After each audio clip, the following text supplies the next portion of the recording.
We live within a signal. It is a quiet, persistent hum that has become the new background of our days.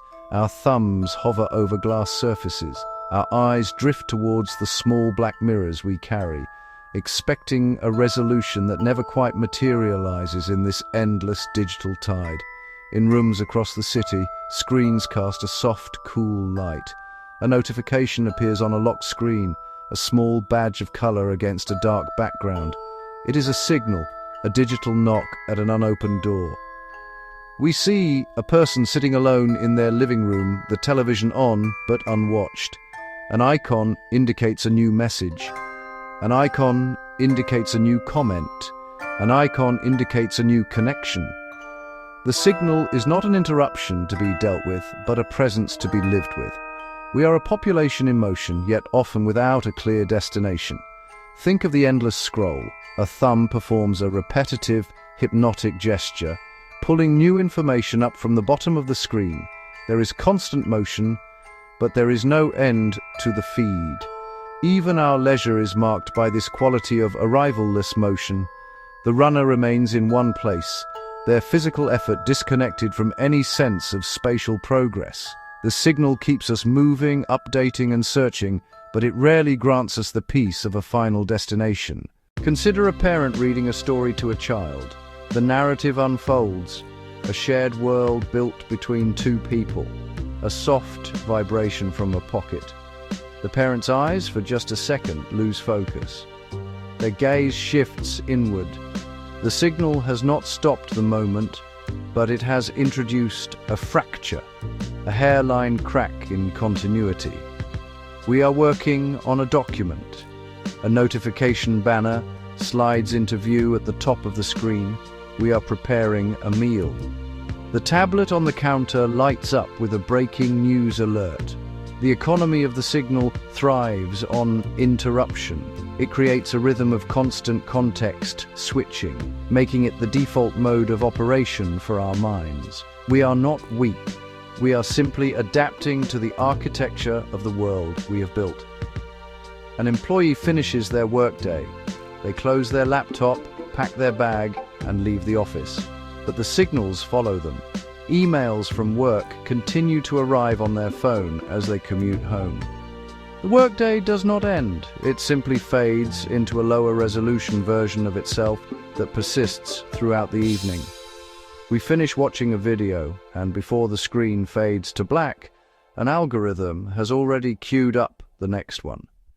There is no moment to pause, to reflect on what was just seen. The emotional residue of a heated online debate is carried into the quiet intimacy of a private message. The anxiety from a news headline bleeds into the escapism of a mobile game. We exist in a state of perpetual intermediacy, always in the middle of something, rarely at the end of anything.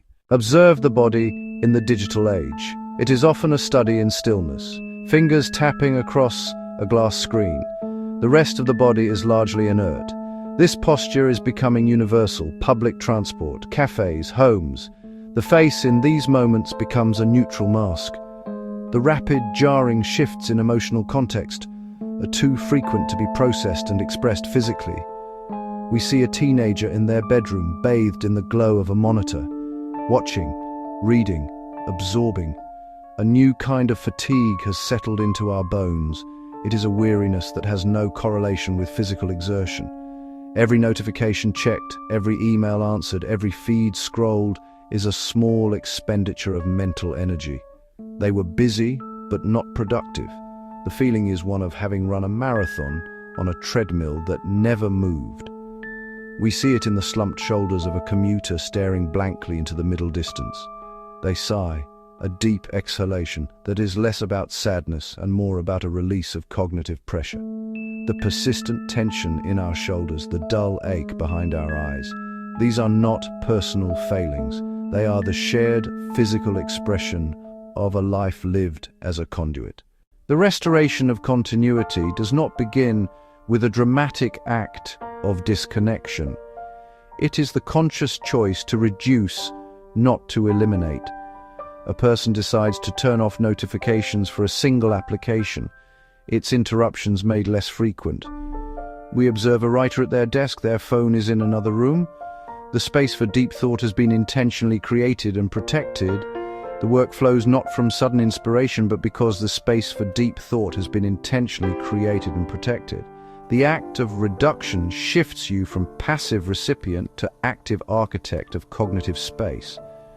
As the digital noise is reduced, the physical environment begins to re-emerge. Their attention is held not by a stream of algorithmically generated content. It is held by the slow, organic unfolding of the world outside. The continuity of their time together is protected, allowing for a depth of connection that is difficult to achieve when attention is perpetually divided. In this stable environment, single tasking becomes possible again. This is not emptiness, it is a state of open, receptive potential. In this quiet, the fragments begin to coalesce into a narrative. The hum has faded, replaced by the soft, steady rhythm of a continuous life.